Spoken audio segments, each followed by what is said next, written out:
Mi nombre es Jesús Emanuel García Acuña, del Instituto Tecnológico de Ciudad Victoria, Unidad a Distancia. Hoy voy a presentar el tema de 2.2, resultante de las fuerzas coplanares. Para ello vamos a primero definir el concepto de fuerza. En física, la fuerza es una magnitud vectorial que mide la intensidad del intercambio de momento lineal entre dos cuerpos. Es cualquier acción, esfuerzo o influencia que puede alterar el estado de movimiento o de reposo de cualquier cuerpo. Sus unidades son en Newton. La fuerza es un vector que contiene una magnitud, dirección y sentido. Aceleraciones. Las fuerzas también pueden producir aceleraciones en los cuerpos. Por ejemplo, cuando aplicamos una fuerza sobre un balón para lanzarlo a canasta, el balón cambia su velocidad, es decir, adquiere una cierta aceleración. Así ocurre también cuando empujamos un objeto o cuando lanzamos una piedra a un estanque o cuando abrimos una puerta. ¿Qué es la fuerza resultante? Todo comienza cuando tenemos dos o más fuerzas aplicadas a un mismo cuerpo. Por lo general son F1 y F2.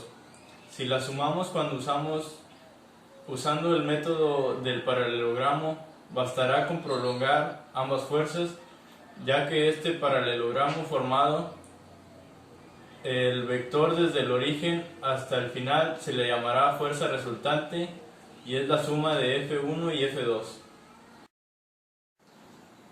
Fuerzas que actúan en un mismo plano. Las fuerzas se representan matemáticamente por vectores, ya que estos se definen como expresiones matemáticas que tienen magnitud, dirección y sentido. Las fuerzas coplanares se encuentran en un mismo plano en dos ejes, a diferencia de las no coplanares que se encuentran en más de un plano, es decir, en tres ejes.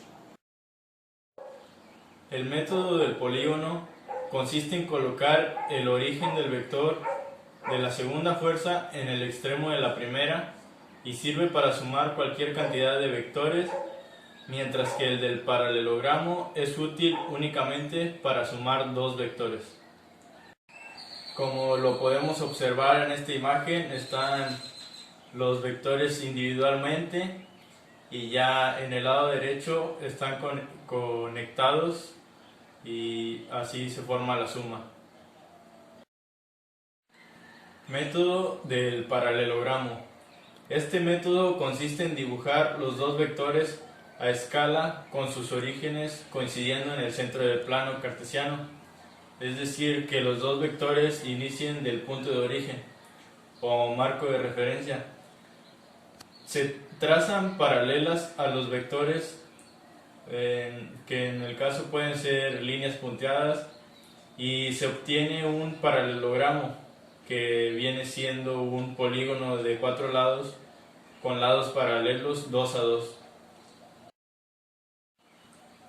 El método del triángulo es un procedimiento empleado para determinar la resultante de dos fuerzas concurrentes, consistente en desplazar una de ellas hasta que su punto de aplicación coincida con el extremo de la otra y completar el triángulo con el vector que resulta ser la suma vectorial de ambas fuerzas iniciales. Métodos del triángulo para la suma de dos vectores. Para aplicar este método desarrollaremos un ejercicio. Para desplazar una roca que obstruye un camino, dos personas tiran de ella mediante cuerdas, aplicando las fuerzas que se muestran en la imagen. Determina cuál es la magnitud y dirección de la fuerza resultante. Cuando veo esta imagen, lo primero que se me viene a la mente es en el trabajo cuando llevan el barril de melaza, como está muy pegado a la camioneta en las redilas, no se puede meter uno entre las redilas y el barril para empujarlo. Entonces lo que hacemos es amarrarle una cuerda y dejar un pedazo de cuerda para un lado y para el otro. Entonces lo jalamos al mismo tiempo y lo tiramos para poder rodarlo. Como podemos ver en la imagen, una persona aplica una fuerza de 1800 newton, mientras que otra ejerce 2100 newton sobre la cuerda. Los ángulos nos permiten determinar cuál es la dirección de cada una de las fuerzas. En un diagrama de cuerpo libre, reducimos la roca a un punto de origen del plano cartesiano y representamos las fuerzas. Así podremos saber cuál es el efecto que tendrían sobre la roca.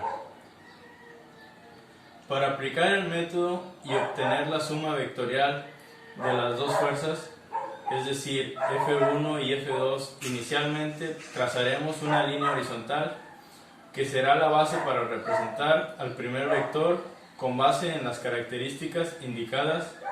Sobre esa línea horizontal fijaremos un punto e indicaremos usando un transportador la dirección del primer vector, que en este caso es de 30 grados. Definimos previamente una escala que nos servirá para representar cada uno de los vectores. En ese caso, 1 centímetro representará 200 newton. Así el primer vector tendrá una longitud de 9 centímetros. Se trata entonces la línea, observando siempre la longitud sea adecuada, y posteriormente el método indica que al final del primer vector será el origen del segundo. Por ello es necesario trazar una línea horizontal que será paralela a la primera y que debe pasar por el final del primer vector representando, es decir, F1. Esa línea horizontal será la referencia para trazar nuevamente la dirección del segundo vector, que en este caso es de 300, es decir, 60 grados por debajo de la línea horizontal, el sentido positivo del eje X. Utilizando la misma escala, trazaremos el segundo vector, que en este caso deberá tener una longitud de 10.5 centímetros.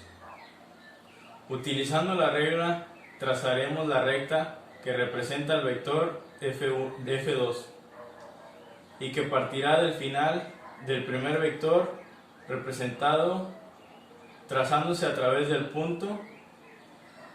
El final del primer vector será el origen del segundo. Recuerda que la dirección siempre se medirá tomando como referencia una línea horizontal y en sentido opuesto a las manecillas del reloj para obtener el vector resultante. Este se deberá trazar desde el punto de origen del primer vector presentado en dirección del final del segundo vector, y para determinar su magnitud solo tendremos que medir la longitud del vector y con base en la escala utilizada determinar cuál es la magnitud. En este caso es el vector fuerza resultante. Tendrá una magnitud de 2780 minutos. Obtener la dirección es simple. Nuevamente usando como referencia la primera línea horizontal, acomodamos el transportador y medimos el ángulo de desplazamiento, que en este caso será de 341 grados. Para terminar, tenemos el resultado. Sabemos ahora que la fuerza resultante de la suma vectorial de las fuerzas son 1 y 2, es de 2.780 newton dirigida a 341 grados. Esto significa que la roca se moverá a 341 grados respecto al marco de referencia definido, y la fuerza que la hará desplazarse tendrá una magnitud de 2782 newton.